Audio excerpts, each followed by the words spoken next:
Hey, what's up, you guys? It's your boy Uzoma Obalor here, and we got back day for you guys today.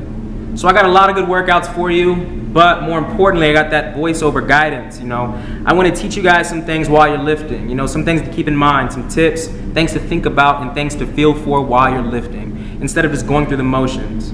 This is like the missing component. A lot of people don't apply these tips and these rules. So will surely shortcut your bodybuilding journey. These things you can apply today. Don't wait, apply them. Because these are things that I learned throughout my bodybuilding journey that I didn't apply until a certain time. So I want you guys to apply it today. We're about to kill it. Let's get it. Hope you guys learned something. Alright, so the first exercise I got into was the single arm dumbbell rows. This is a really good back exercise, but it's also really easy to perform wrong. This is a back exercise. We got to keep that in mind. So we want to feel a tension in our lats. We don't want to feel it in our shoulders or our forearms. We want to isolate that tension strictly to our lats. That's the task at hand with this exercise. So I came up in weight. This will be my third set. But one tip to help you isolate the lat and keep the tension strictly on the lats would be to resist the weight. I feel like you really engage with the muscles on the negative part of the movement. So while the weight is coming down on the negative, right here you lift up, and as the weight comes down, you need to resist. You need to make sure you're always pulling upwards, resisting the gravity of it. Always resisting, always resisting. Next time you're in the gym, try posing in between your sets. Whether you're a bodybuilder or not, I think it's really beneficial because it helps you, get familiar with your muscles and activate them at will. Which brings me to another point. But this right here is a drop set. You see me, I built up in weight all the way to 100. Got too heavy for me, so now I dropped the weight. And here I am hitting this. Trying to keep that good form though. It's good to go heavy, but keep this technique that I'm preaching about. Keep the technique, because if you're not using the technique, you might be going heavy, but are you even hitting lats? You might be hitting shoulders, you might be hitting forearms. Who knows? So keep the technique. Moving on to lat pull downs. This is a really good exercise. I really like this one because as you can see right now, look how much you get a stretch. Look how slow I am. I'm resisting the weight. I'm letting my muscles stretch. You see that?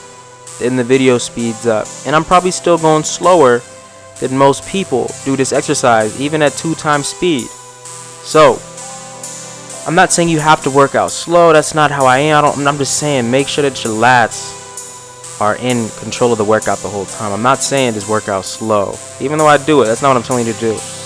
The reason I lift slow is because I'm always resisting the weight. I'm trying to make sure that everything is perfect. I'm trying to make each rep better than the last one. I'm trying to make more tension felt. I'm trying to stretch it out a little bit more. I'm trying to make everything better. And just find new angles, find new things. I just try to really focus in that degree. So sometimes it takes lifting slow to really concentrate and notice those changes. There he is again, posing in between sets. I think everybody should know how to do a lat spread because it shows that you really have control over your lats. And I want you guys to pay attention to this. This is why I like lat pull downs, because you can really get the stretch. Watch as it goes up. I'm stretching the muscles right now. That's stretching him. Contracting. Stretch, contract. Stretch, contract. Bodybuilding isn't just about contracting your muscles or lifting heavy weight. It's about those two fundamental properties right there, stretching and contracting. That's what I'm practicing. This is what I'm practicing in each rep. This is why I don't count my reps. This is why I don't care about sets. It's because all you need to do is make sure you're stretching and you're contracting. Then let's go heavy with it. Let's see how heavy we can go with stretching and contracting. Let's see how much we can stretch our lats, stretch our, and see how heavy we can do that. It's not just about moving the weight, getting the weight from point A to point B. That's not what it's about. It's not just about moving the weight from point A to point B. The way I see it, it's about moving the weight from this stretch position right here all the way down to that flex position right there and killing and destroying every muscle fiber in between the stretched and the flex position. So they get a full stretch and a full contraction and get everything in between those two positions. That's how you get them gains, man. So think about this. You got the stretch position right there and the flex position right there. You have to find the perfect path, the most smooth, controlled route that keeps your back in control of it, that gives your back the best stretch, that gives your back the best contraction. That's the path that you have to identify and find for yourself in each and every workout, not just back. Bam, moving on to the deadlifts. Woo! Deadlifts. I know some of you guys are scared of deadlifts, but you gotta do them, man. You gotta do the deadlifts. Kai Green said that a back workout is not complete without deadlifts. Isn't that like the worst news ever? So I started off relatively light. This is my first set, warming my body up for heavier weight. And one thing I like to do with these early sets is to find that path that I was just previously speaking about. You know, because even though we are building up in weight and we can get relatively heavy, it's very important to not sacrifice that technique, this skill, this path that I'm speaking about. Don't ditch these fundamentals. Keep them, no matter what weight you're at, because this is what keeps the tension on the right spot. This is what guarantees that you're working out back as opposed to freaking shoulders or forearms, or you know, you're messing your joints up, whatever the case. So here we are, moving up.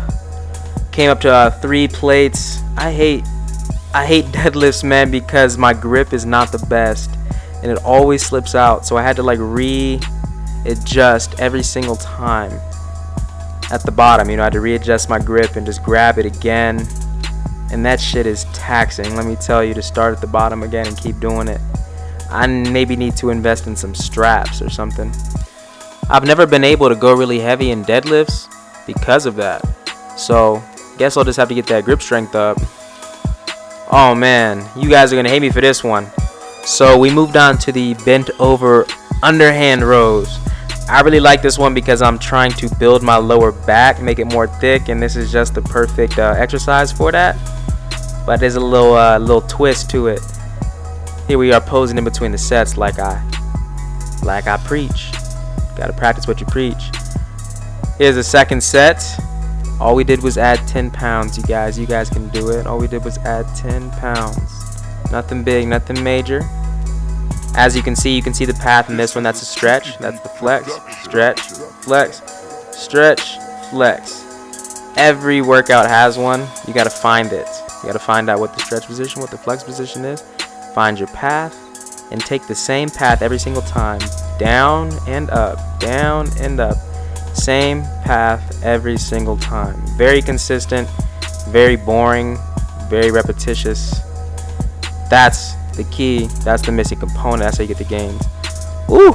So here we are. This would be the 4th set, I believe. Yes, but something a little funky about the 4th set is that we do things a little different. We're doing a drop set this one, guys. So stripping the weight off one by one. I'm sure you guys have seen it before. This is why I like these at 10 pounds, because they're easy to maneuver, easy to move. So I can take them off easy, and it just kind of sets me up every time to do the drop set, because it's just calling my name, seeing them there. So I strip them off, and I'm burning out every single time. So that doesn't mean I'm saving strength. If I can do, you know, if I get to 5 and I can do 3 more, I don't just stop at 5. You know, I'm gonna go to 8. But I was really dead, so the reps were actually really low. But you know, burn out. Shit ain't easy. It's not supposed to be. Back was pretty much done by this point. I didn't have to do this last one. I just had that willpower and was like, man, let me take that. That last 10 really wanted to be stripped, so had to do it to him. And one more time for the last time. Bam. All right, you guys, so our back day is complete. We got all the solid workouts in. We got the deadlifts for sure, because the back workout ain't complete without deadlifts. That's what they say. So give ourselves a round of applause. It was tough, but I hope you guys learned something. I want you guys to apply those tips every single time. Don't, you know, it's the more difficult way to lift. So don't like sacrifice that form and that technique for numbers and reps, because those things really don't matter. These techniques matter.